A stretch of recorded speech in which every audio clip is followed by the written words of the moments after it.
उम्र जब 26 की हो जाती है, स्पेशली हमारे भारत में, गांव शहर हर नज़रिए को सामने रख के आप सोच के देखिए तो आपको लगेगा कि 70 से 80% घरों में आज भी 26 की उम्र में माता पिता, समाज, परिवार, रिश्तेदार हर किसी को इस बात का आभास हो जाता है कि हाँ, लड़की की शादी कर देनी चाहिए।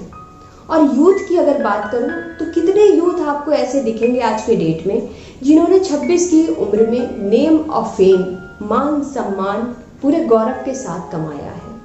जी हाँ, बहुत कम लोग ही, गिनती के लोग आपको दिखेंगे।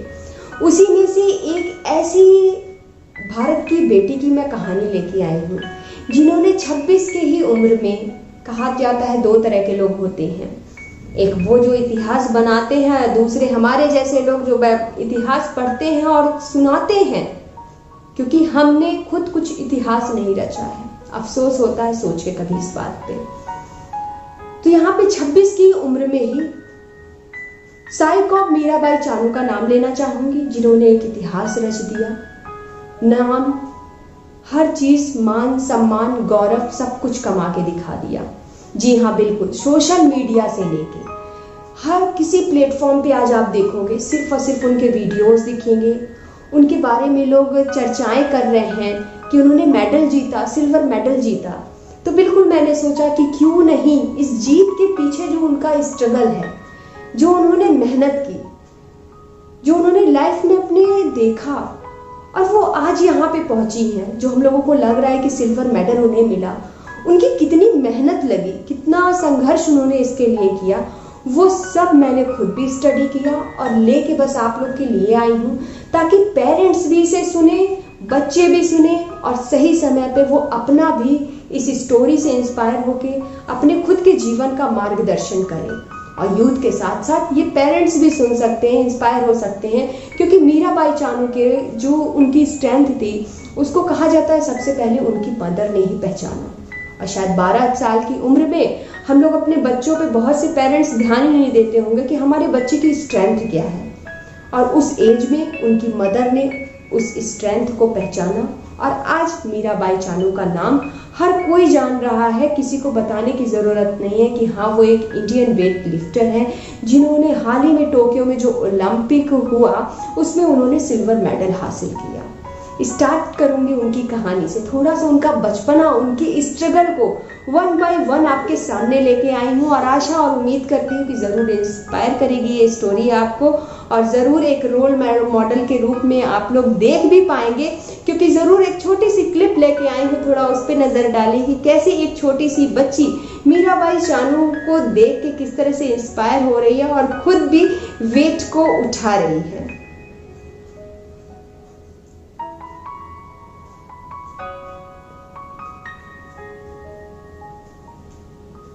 देखा, शायद आप लोग को समझ में आ गया होगा। स्टार्ट करूंगी। आप लोगों ने नाम सुना है कि नहीं सुना तो आज सुन लीजिए। नांग पोंग कांग चिंग, ये एक गांव का नाम है छोटे से।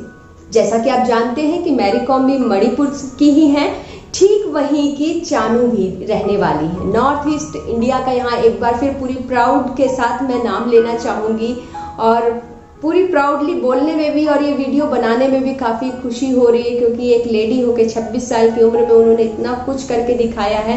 तो अच्छा लगता है ऐसे लोगों के बारे में बताने में और वीडियोस को बनाने के लिए भी एक इंस्पायरिंग स्टोरी हमारे सामने भी आती है और हमें अच्छा लगता है कि हम लोगों तक उसे पहुंचाएं।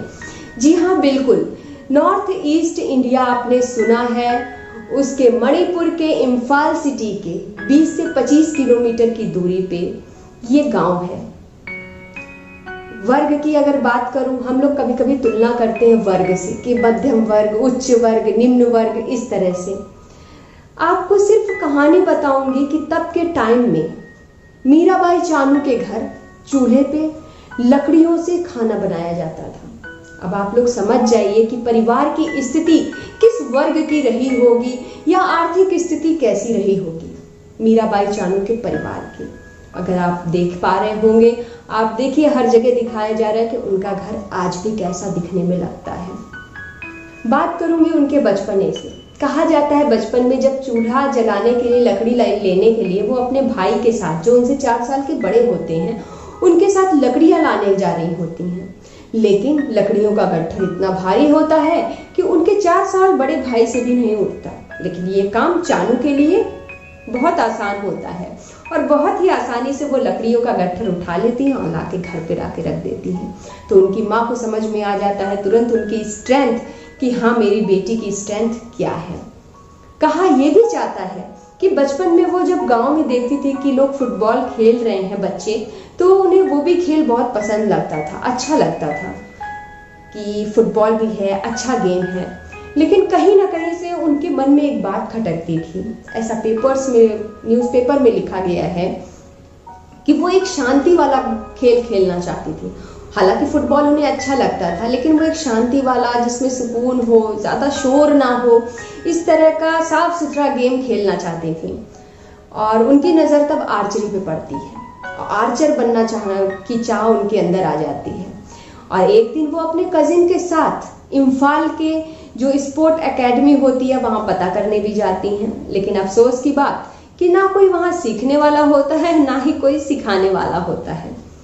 वापस जब वो लौट रही होती हैं तो उनकी नज़र वहाँ पे कुंजरानी देवी के कुछ क्लिप्स होती हैं, उनकी नज़र कुंजरानी देवी पे पड़ती है जो कि एक वेट लिफ्टर हैं और उन्होंने बहुत सारे मेडल हासिल किए। उनसे इंस्पायर होके वो घर आती हैं, उनके बारे में पढ़ती हैं और तभी वो डिसाइड कर लेती हैं और पेरेंट्स से भी बात करती हैं कि हाँ, अब उन्हें भी वेट लिफ्टिंग में जाना है। वो आगे चल के वेट लिफ्टर ही बनना चाहती हैं और अपनी प्रैक्टिस को कंटिन्यू करना चाहती हैं।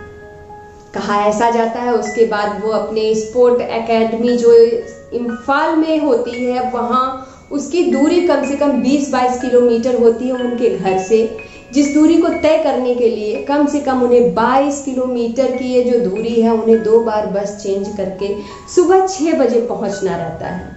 जहां की कोच होती हैं अनीता चानू, उन्हें आगे के लिए ट्रेंड करती हैं। और यहीं पे 2008 में ही मैं बता दूं, जब उनकी उम्र 13 से 14 वर्ष की होती है, तब वो अपनी ट्रेनिंग को, अपनी प्रैक्टिस को कंटिन्यू कर देती हैं। और वेट लिफ्टिंग का जिस तरह से उनको अनीता चानू ने ट्रेंड किया, जो एक बोला जाता है इंटरनेशनल लेवल की कोच हैं, उन्होंने उनको पूरी ट्रेनिंग बाकायदे देनी स्टार्ट कर दी। उसके बाद उनका डेली का रूटीन क्या होता था, बच्चों को बिल्कुल सुनना चाहिए। उनका डेली का रूटीन होना था कि 6 बजे तक एनी हाउ उनको एकेडमी में पहुंचना था और सारी प्रैक्टिस करने के बाद वहां से वो फिर वही 2 बार बस चेंज करके घर आती थी, 22 किलोमीटर की दूरी तय करके, और उसके बाद फिर वो अपनी स्कूल की पढ़ाई करती थी।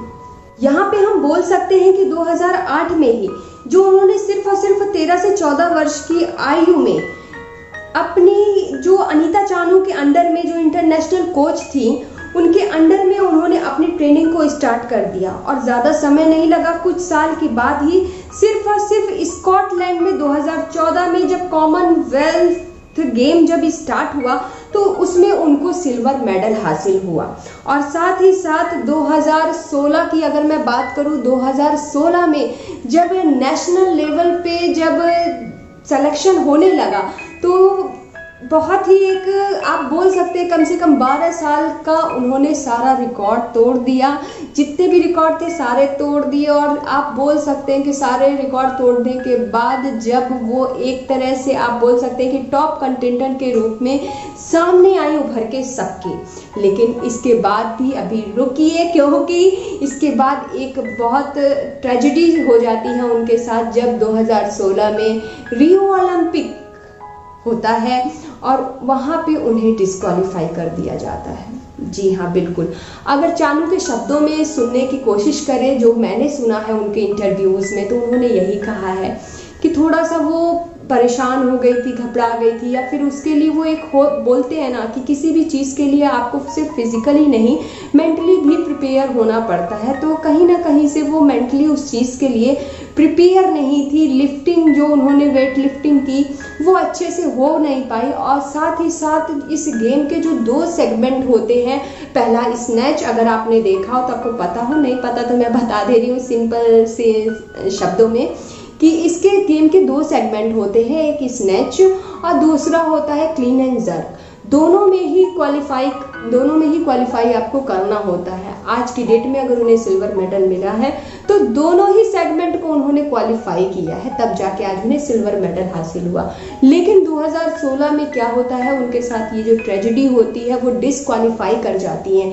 एक तरफ हम कह सकते हैं कि आपको रेस में दौड़ने का तो मौका मिले कम से कम, और दौड़ने के बाद हार या फिर जीत का अनाउंसमेंट होता है कि हार गया इंसान या जीत गया। लेकिन चानू के साथ ऐसा होता है कि वो दोनों सेगमेंट में ही डिसक्वालीफाई कर जाती हैं। इसके बाद कहा जाता है लाइफ में, सबके लाइफ में देखिए उतार चढ़ाव आते हैं, ठीक उसी तरह बात वो बड़ी हो जाती है कि हम अपने आप को स्टॉप ना करें, उसमें से फिर उभर के आगे पूरी फुल स्ट्रेंथ के साथ आगे बढ़ें। ठीक चानू ने वही किया। लेकिन अगर मैं बात करूं कि 2016 का ये जो रियो वाला ओलंपिक की ट्रेजेडी उनके साथ हुई, जो वो डिसक्वालीफाई हुई, इसके बाद न्यूज़पेपर में भी आने लगा और हर जगह ये निकलने लगा, ये न्यूज़ सामने आने लगी कि थोड़ा सा वो डिप्रेशन में चली गई हैं, थोड़ी वो डिप्रेस हो गई हैं। कोई इसमें नई बात नहीं है। अगर आप लोग को डिप्रेशन जैसा वर्ड सुनने में अजीब लग रहा है, डिप्रेस हम सभी होते हैं। कभी कभी होता है कि उसका लेवल कम होता है, कोई बात हो गई, हम भी डिप्रेस हो जाते हैं। कभी कभी वो चीज़ें हद से ज़्यादा बढ़ जाती हैं, और उस समय में उनके साथ सेम वही हुआ। उनका डिप्रेशन बहुत ज़्यादा बढ़ गया, जिसके लिए यहाँ पे मैं नाम लूँगी रिस्पेक्टेड विजय शर्मा जी का, जो उनके कोच रहे हैं, जिन्होंने काफ़ी कुछ, उन्हें कहा जाता है ना कि हीरे की परख करना, उन्हें उनकी परख थी। उन्होंने स्टैंड लिया उनके साथ में, उनके साथ खड़े हुए, उनकी फिर से ट्रेनिंग स्टार्ट की, और साथ ही साथ कहा जाता है कि उन्हें मनोवैज्ञानिक से मिलवाया गया, बातचीत हुई, दवाइयाँ की गई, जो भी प्रोसेस था वो सारा फॉलो करके, और मीराबाई चानू ने एक बार फिर पूरे स्ट्रांगनेस के साथ वो स्टैंड हुई और एक इतिहास फिर उन्होंने रचा। बहुत जल्दी वो अपने डिप्रेशन से बाहर आ गई, और ये जो 2016 में ये सारे केसेस हुए थे, सबको पीछे छोड़ के एक बार फिर 2017 और 18 की यहाँ पे मैं बात करूँगी कि सन 2017 में अमेरिका वर्ल्ड चैंपियनशिप में भी उन्हें गोल्ड मेडल मिला, और 2018 में ऑस्ट्रेलिया कॉमनवेल्थ गेम में भी उन्होंने गोल्ड मेडल हासिल किया और सभी रिकॉर्ड तोड़े। और साथ ही साथ आपको सुन के बहुत खुशी होगी कि राजीव गांधी खेल रत्न के साथ साथ उन्हें पद्मश्री अवार्ड के साथ भी नवाजा गया। तो ये थी हमारी मीराबाई चानू।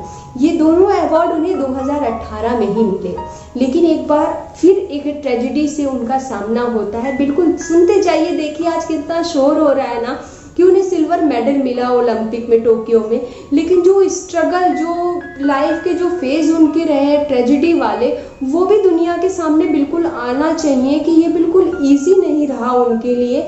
ये बहुत स्ट्रगलफुल रहा है कि कुछ टाइम तक उन्होंने डिप्रेशन को फेस किया। उसके बाद जब उन्होंने गोल्ड मेडल के इतने सारे मेडल जो ऑस्ट्रेलिया से लेके अमेरिका तक हुए, सारे मेडल हासिल किए, लेकिन उसके बाद उनके बैक में 2018 के बाद जब उन्हें भारत सरकार द्वारा ये रत्न भी मिल गए, उसके बाद उनके बैक में इंजरी हो जाती है। लेकिन यहाँ पे हम लोगों को बिग थैंक्स देना चाहिए हमारी भारत सरकार को, जिन्होंने उनकी बैक इंजरी का पूरा खर्चा यूएसए में उनका इलाज कराया गया, और कम से कम वो साल भर, 1 साल के लगभग उनको इस गेम से दूर रहना पड़ा। 2018 की ये बात है। और उनकी जो इंजरी थी बैक की, यूएसए में जाके उसका इलाज हुआ, पूरा खर्चा भारत सरकार ने उठाया। इस बात को उन्होंने खुद अपनी ज़बान में बोला है कि बिल्कुल उन्हें भारत सरकार द्वारा पूरा सपोर्ट मिला, और वो उनके लिए एक बहुत बड़ी बात है। और सच बात है, हमारे जो असली हीरो हैं वो यही लोग हैं, जो हमारे लीडर्स हैं, जो हमारे रोल मॉडल्स हैं, एक आप बोल सकते हैं हमारे लिए यही लोग हैं। और हमारे भारत सरकार को बिल्कुल इन लोगों के लिए काफ़ी कुछ करना चाहिए, और कर भी रहे हैं लोग। सुनते जाइए बस कुछ मिनट का और वीडियो, इन्होंने क्या हासिल किया। लाइफ के जो 2 मेन स्ट्रगल पॉइंट थे वो दोनों मैंने आपको बता दिए। एक जो वो डिप्रेशन से जब वो जूझ रही थी 2016 के रियो ओलंपिक की, जो डिस्क्वालीफाई हो गई उसके बाद, और दूसरा ये जब उनकी बैक की इंजरी हुई। लेकिन हाँ, 1 साल होते होते वो इंजरी भी यूएसए में काफ़ी अच्छे से उनका इलाज कराया गया, और वो पूरी फिट हो गई, फिजिकली फिट हो गई, मेंटली भी पूरी फिट हो गई। और आज पूरी फिटनेस के साथ आप लोग देख पा रहे होंगे कि इस पेंडेमिक में उन्होंने अपनी जो प्रैक्टिस थी उसे जारी रखा, और उसी का ये रिजल्ट है कि आज ये जो टोक्यो में ओलंपिक हुआ, जिसमें पहले ही दिन 24 तारीख का दिन था, 24 जुलाई की मैं बात कर रही हूँ, जब ओलंपिक के पहले ही दिन इन्होंने भारत को ये सिल्वर मेडल खुद ही नहीं जीता, पूरे देश के लिए उन्होंने जीता है। और अगर आप ट्विटर पे उनको फॉलो नहीं किया है तो कर भी लीजिए। उन्होंने अपना पिन कर रखा है, अपना मैसेज जो उन्होंने लिखा है कि वो उन्होंने पूरी श्रद्धा के साथ जो उनका जो सिल्वर मेडल उन्हें मिला है, वो मेडल वो पूरी तरह से भारत देश को डेडिकेट उन्होंने किया है। और उन सारे लोग को जिन्होंने उनके लिए प्रेयर की कि हाँ मीराबाई चानू को जीतना चाहिए, और वो जीती भी, क्योंकि इस बार उनका कॉन्फिडेंस भी पूरा था, मेंटली फिजिकली भी वो पूरी फिट थी। जितने भी लिफ्ट्स उन्होंने किए, जो वेट लिफ्ट के दोनों सेगमेंट थे, चाहे वो क्लीन एंड जर्क का हो या फिर दूसरा जो मैंने बोला स्नैच का, दोनों सेगमेंट उन्होंने बाकायदा, दोनों में ज़्यादा का डिफरेंस नहीं होता है। देखिए, सबसे पहले एक सेगमेंट, इतनी कड़ी मेहनत के बाद हम लोग को सक्सेस खाली दिखती है, जो सिर्फ कहा जाता है इन प्लेयर्स को सिर्फ 1 मिनट का समय मिलता है। स्नैच का सेगमेंट मिलता है जिसमें आपको क्वालिफाई करना रहता है, उसके बाद आपको क्लीन एंड जर्क वाला होता है, उसमें भी 1 मिनट का ही टाइम मिलता है, जिसमें दोनों को एक आपका स्नैच वाला होता है जो सिर्फ एक 1 मोशन में ही जाके आपको चेस्ट तक और वेट को उठाना होता है। दूसरा ये होता है कि सिर्फ और सिर्फ वेट को आपको चेस्ट तक एक मोशन में लाना होता है, और फिर उसके बाद चेस्ट के ऊपर आप सिर से ऊपर उसको वेट जो दोनों तरफ आप देखते होंगे कि रबड़ के लगे होते हैं और बीच में एक रॉड लगा होता है, उसे उठाना होता है पूरी परफेक्टली, एक अच्छी तरीके से उसे लिफ्ट करना होता है। और ये सारी चीज़ें मीराबाई चानू ने इस बार जो गलती 2016 में रियो ओलंपिक में हुई थी वो उन्होंने बिल्कुल नहीं की। पूरे फुल कॉन्फिडेंस के साथ ये मेडल उन्होंने जीता और पूरे देश को समर्पित किया। आज के टाइम में आप देखेंगे कि जो उन्हें सरकार की तरफ से बहुत कुछ मिला है, जिसमें रेलवे की तरफ से कहा जा रहा है कि 2 करोड़, ये लिखा हुआ है रिटन, बिल्कुल ट्विटर पे भी ट्वीट किया गया गवर्नमेंट के द्वारा, रेलवे की तरफ से उन्हें 2 करोड़ और स्टेट गवर्नमेंट राज्य सरकार की तरफ से भी उन्हें 1 करोड़ देने का दे भी दिया गया है। और साथ ही साथ किस तरह से इम्फाल के एयरपोर्ट से लेके दिल्ली के एयरपोर्ट से लेके हर जगह जो उनका मान सम्मान और जो चिल्लाहट हो रही थी जोर जोर से कि भारत की बेटी है, भारत की बेटी है, वो आप लोगों ने शायद वीडियो देखा हो, सुना हो, तो हम बिल्कुल बोल सकते हैं कि 26 की उम्र में जो मैंने स्टार्टिंग में बोला था कि शादी की बात, चाहे वो समाज है या परिवार है, रिश्तेदार है, उसको साइड में रख के समाज को, क्योंकि आज ये परिवार, समाज, देश पूरा, सब कोई जब इंसान सक्सेस हो जाता है तो ज़ोर ज़ोर से लोग उसे जानते हैं। जैसा कि मैंने कहा कि आज हर कोई जान रहा है उनके गांव का नाम, इसके पहले शायद किसी को पता भी नहीं था कि उनका घर कहाँ है, या मीराबाई चानू को बहुत कम ही लोग जानते रहे होंगे। लेकिन इस बार जो ओलंपिक में उन्होंने किया, देश के हर कोने में लोग उनको बखूबी जान गए हैं। तो ज़रूर उनसे इंस्पायर होना चाहिए, उनसे सीखना चाहिए कि कितना स्ट्रगल के बाद लाइफ में उतार और चढ़ाव दोनों देखे उन्होंने, और फिर भी 26 की उम्र में आज उन्होंने कितना कुछ कर दिया कि नेता, मंत्री, गवर्नमेंट, हर किसी को आप देखेंगे कि हर कोई डायरेक्ट उन्हें विश कर रहे हैं, ट्विटर पे उन्हें बधाइयाँ दे रहे हैं, उनके लिए अभिनंदन के लिए समारोह भी रखा जा रहा है। सड़कों पे आप जब देखें कि जब वो एयरपोर्ट से निकल रही थी तो किस तरह से पूरी भीड़ उमड़ गई थी, और उसके बाद वीडियोस बनाना, बहुत सारी चीज़ें सामने उभर के आई हैं। तो मेरा पर्पस वीडियो का सिर्फ इतना था कि जो उनकी लाइफ की जर्नी रही है, हिस्ट्री रही है यहाँ ओलंपिक तक जीतने की, उसको बिल्कुल जानना चाहिए हर किसी को। जाते जाते एक छोटी सी कहानी उनकी जो मुझे बहुत इंटरेस्टिंग लगी, आशा करती हूँ आपको भी अच्छी लगेगी। बात यहाँ ओलंपिक की हो रही है तो चानू जी की एक कहानी मैं बताना चाहूँगी, अगर आपने नहीं नोटिस किया तो अब ज़रूर नोटिस करिएगा। उन्होंने ओलंपिक में एक इयरिंग पहनी हुई है, आप लोगों ने देखा हो, जिसपे ओ शेप की डिज़ाइन बनी हुई है, और इसके पीछे उन्होंने एक छोटी सी कहानी बताई है। वो कहती हैं कि 2016 में जब वो रियो ओलंपिक में जब डिस्क्वालीफाई हो जाती हैं, आती हैं, तो उस समय उनकी मदर से उनकी बात होती है, और उनकी मदर उनके लिए कुछ ज्वेलरी, लड़की है तो सोचा होगा उनकी माँ ने कि कुछ ज्वेलरी बनवा दूँ। तो वहाँ पे चानू जी कहती हैं कि मुझे वही ओलंपिक वाले डिज़ाइन का, वो डिज़ाइन का ही मुझे इयरिंग चाहिए। हालांकि उन लोगों ने चेन के लिए भी बोला, बट चानू को वो पसंद समझ में आया नहीं, तो चानू ने वही इयरिंग एक आप बोल सकते हैं एक मेमोरी के रूप में भी वो ओलंपिक को अपने पास रखना चाहती थी, ऐसा चानू जी ने कहा।